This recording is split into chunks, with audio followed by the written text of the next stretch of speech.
व संत गाडगे बाबा महाराजांच्या जन्मभूमीमध्ये आलेली आहे। खर तर ज्या महामानवांनी ग्रामीण भागातल्या माणसाला जगण्याची दिशा दिली, ज्या महामानवांनी गेल्यानंतर सुद्धा इतके वर्ष स्वतःचं नाव अमर ठेवलं,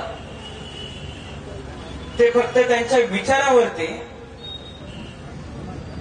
त्या महामानवांच्या जन्मभूमीमध्ये येऊन आपल्या सर्वांची भेट घेऊन आमच्यासह सर्व पदयात्रेंना मनापासून आनंद झालेला आहे। मी सर्वात आधी आपल्या सर्वांचं मनापासून आभार मानतो की इतक्या दुपारच्या वेळेमध्ये सुद्धा आपण सगळेजण मोठ्या संख्येने इथे उपस्थित राहिलाय।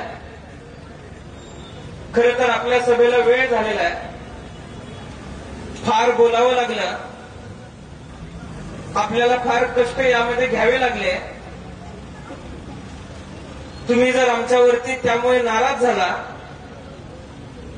तर आम्हाला वेगळाच संघर्ष आमच्या वाट्याला येईल का काय याचं भान राखून मी माझं भाषण करेन। आज ज्यावेळेस आम्ही विदर्भामध्ये आलेलो आहे, ही युवा संघर्ष यात्रा पुण्यापासून चालू झाली। पुण्यामध्ये छत्रपती शिवाजी महाराजांची, छत्रपती संभाजी महाराजांचा आशीर्वाद घेऊन, आदरणीय पवार साहेबांचं मार्गदर्शन घेऊन आम्ही ही यात्रा चालू केली। या यात्रेमध्ये सर्वसामान्य माणूस जो काबाड कष्ट करतो, सर्वसामान्य माणूस, सर्वसामान्य शेतकरी जो पाण्याने कमी स्वतःच्या घामाने इथलं पीक जास्त पिकवतो, त्या शेतकऱ्याचे प्रश्न मांडले गेले पाहिजेत। त्या तरुण शेतकऱ्याला न्याय मिळाला पाहिजे, त्या तरुण व्यावसायिकाला न्याय मिळाला पाहिजे, विद्यार्थ्याला न्याय मिळाला पाहिजे। यासाठी आम्ही युवा संघर्ष यात्रा काढलेली आहे। पश्चिम महाराष्ट्रानंतर मराठवाडा आणि मराठवाड्याचा टप्पा ओलांडल्यानंतर विदर्भामध्ये ज्यावेळेस आम्ही आलो त्यावेळेस मनापासून आनंद झाला की ज्या भूमीने संतांना तर जन्म दिला, पण अनेक नेत्यांना जन्म दिला, ज्या नेत्यांनी महाराष्ट्राच्या विकासाच्या योगदानामध्ये अत्यंत महत्वपूर्ण असा वाटा उचलला। पंजाबराव देशमुख साहेब असतील,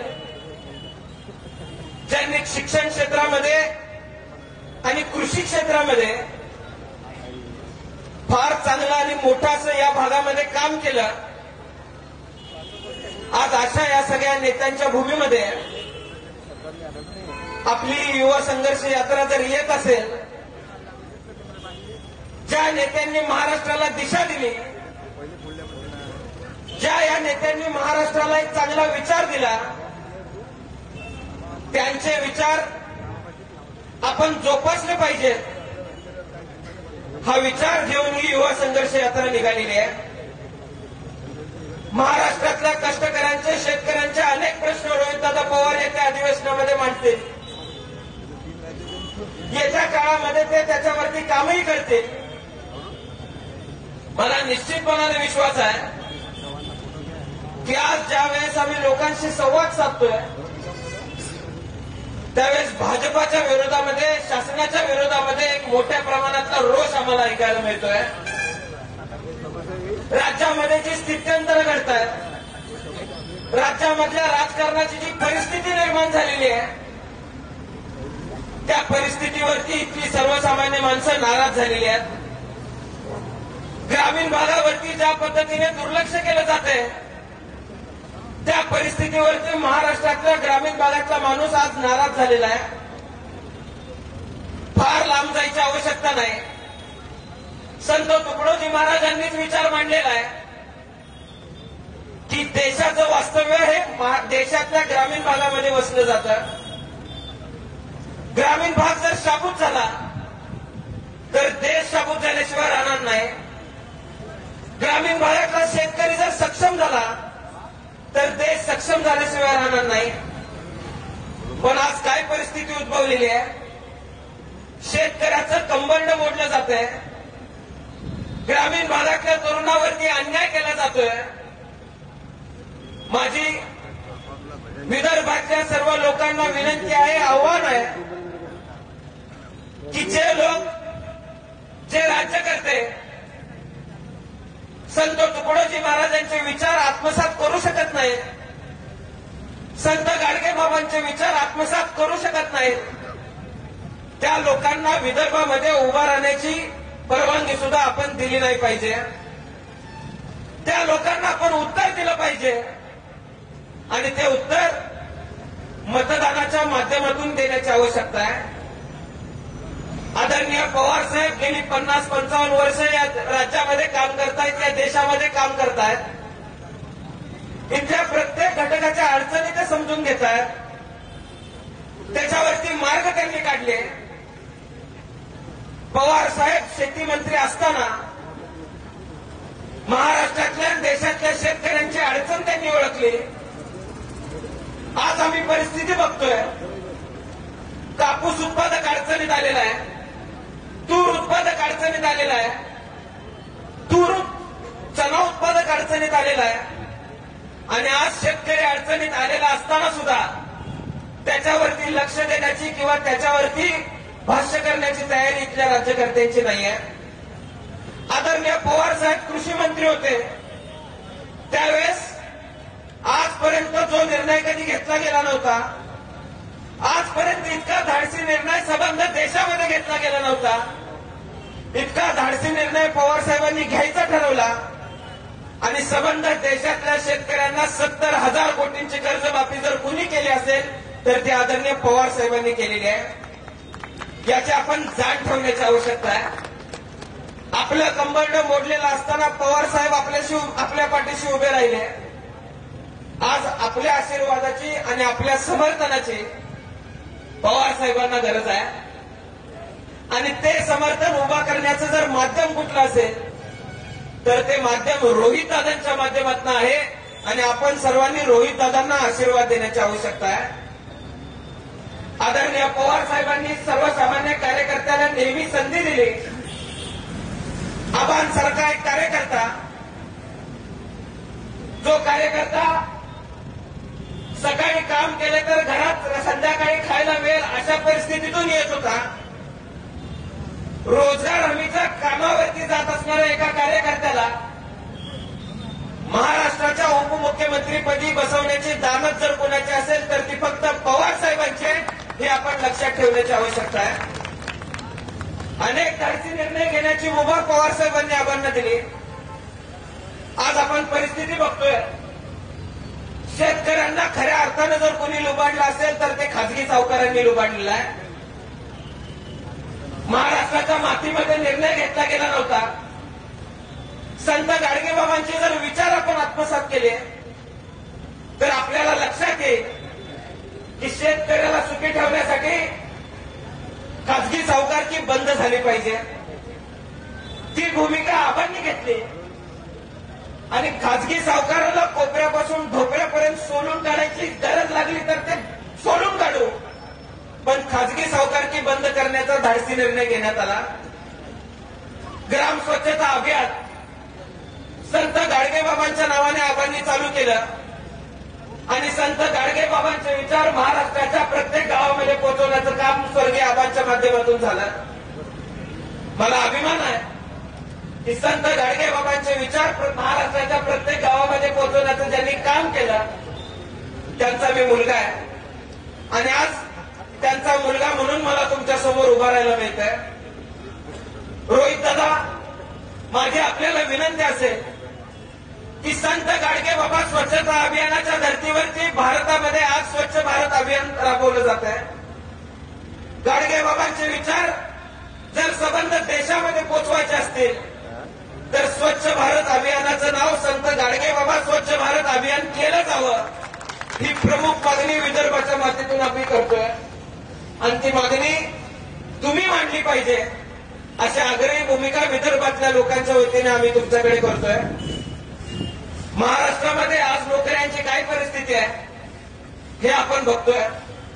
आज इथं अनेक पोलीस बांधव आहेत, ते मला म्हणत असतात की आमची भरती आबांच्या काळामध्ये झाली.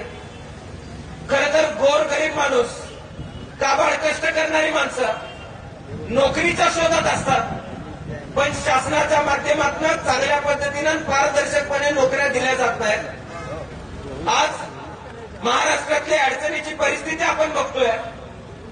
पवार साहेबांच्या मार्गदर्शनाने आराराबा गृहमंत्री असताना एक निर्णय घेतला गेला आणि 5 वर्षाच्या काळामध्ये महाराष्ट्रामध्ये 65,000 पोलिसांची भरती काढली गेली आणि महाराष्ट्रातल्या ग्रामीण भागातली, गावगाड्यातली, सर्वसामान्य घरातली पोरं पोलीस दलामध्ये घेतली गेली. आज इथं माता भगिनी उपस्थित आहेत. महाराष्ट्रातली एकेकाळची परिस्थिती अशी होती की शेतकऱ्यांची मुलं कष्ट करून पिकवतायत आणि डान्स बार मध्ये जाऊन ते पैसे उधळतायत. हे लक्षात आल्यानंतर देशामध्ये जो निर्णय आज अखेर घेतला गेला नव्हता, देशामध्ये ज्या लॉबीला विरोध करण्याची भूमिका आज अखेर कुठल्या नेत्याने घेतली नव्हती, आदरणीय पवार साहेबांचं मार्गदर्शन घेतलं आणि पहिल्यांदाच महाराष्ट्रामध्ये डान्स बार बंदी करण्याचा निर्णय स्वर्गीय आबांनी घेतला. अनेक माता भगिनींच्या कपाळाचं कुंकू हे वाचवण्याचं खऱ्या अर्थानं जर काम कोणी केलं असेल तर ते पवार साहेबांच्या नेतृत्वामध्ये आबांनी केलेलं आहे. त्यामुळे पवार साहेबांचं नेतृत्व किती उत्तुंग आहे, पवार साहेबांचे विचार काय आहे, माता भगिनींना सबलीकरण करण्यासाठी पवार साहेबांचे विचार आपण लक्षामध्ये घेतले पाहिजेत. आपण सर्वांनी मिळून आज पवार साहेबांच्या मागे खंबीरपणे उभं राहण्याची आवश्यकता आहे. युवा संघर्ष यात्रेच्या माध्यमातून ज्यावेळेस आम्ही युवा संघर्ष यात्रा हा शब्द वापरतो, त्यामध्ये युवा शेतकरी येतो, युवा विद्यार्थी येतो, युवकांचे अनेक प्रश्न येतात आणि आज त्या प्रश्नांना न्याय मिळाला पाहिजे ही भूमिका घेऊन आम्ही सगळेजण पुढे चाललेलो आहे. त्यामुळे मला विश्वास आहे की 2024 नंतर महाराष्ट्रामध्ये सत्तेचं परिवर्तन होईल आणि संत गाडगेबाबांचे विचार, संत तुकडोजी महाराजांचे विचार महाराष्ट्रामध्ये पोहोचवण्याचं काम जे सरकार करतंय ते सरकार या महाराष्ट्रामध्ये सत्तेमध्ये येईल. त्यामुळे आज आपल्या रोहितदादांकडून ज्या अपेक्षा आहेत त्या अपेक्षा येणाऱ्या काळामध्ये आम्ही पूर्ण करण्याचा प्रयत्न करणार आहे. आज आम्ही जे आश्वासनं आपल्याला दिलेली आहेत ती आश्वासनं आम्ही पूर्ण करण्याचा प्रयत्न करणार आहे. त्यामुळे युवा संघर्ष यात्रेला आपण पाठिंबा दिला. खरं तर चांगली पोरं, चांगले तरुण ही राजकारणामध्ये येणं काळाची गरज आहे. मगाशी मला आपल्या शहरामधली एक परिस्थिती कळाली. आज विद्यार्थी इथं उभा आहेत, विद्यार्थिनी इथं उभा आहेत. या शहराला तालुक्याचं ठिकाण असून सुद्धा आज एसटी डेपो नाही आहे. इथले आमदार त्यासाठी प्रयत्न करत नाहीयेत, इथले लोकप्रतिनिधी त्यासाठी प्रयत्न करत नाहीयेत. विदर्भाचे नेते म्हणून घेणारे संबंध महाराष्ट्रामध्ये जे इथले नेते वावरत आहेत ते नेते सुद्धा त्यासाठी प्रयत्न करत नाहीयेत. चांगल्या लोकांच्या पाठीशी एवढ्यासाठीच उभं राहायचं. कर्जत जामखेडला तीच परिस्थिती होती. 20-25 वर्ष एसटी डेपोची मागणी लोक करत होते, पण तिथे एसटी डेपो मिळाला नव्हता. एक तरुण तिथला आमदार झाला आणि आमदार झाल्या एसटी डेपोसाठी 10 कोटी रुपये मंजूर करून आणले. आज एसटी डेपो तिथं डौलाने उभा आहे. त्यामुळे तुम्ही आमच्या विचारांचं, आमच्या पाठीशी खंबीरपणे उभे असलेल्या तरुणाला तुम्ही साथ द्या. आम्ही निश्चितपणाने सांगतो, ज्या सुखसुविधांपासून इथल्या लोकांना वंचित ठेवलं गेलेलं आहे त्या सुखसुविधा देण्याची जबाबदारी हे आमचे लोक करतील हे विश्वासाने मी तुम्हाला आज या ठिकाणी सांगतो. त्यामुळे युवा संघर्ष यात्रेला तुम्ही पाठिंबा द्यायला आलेला त्याबद्दल मी मनापासून तुमचे आभार मानतो.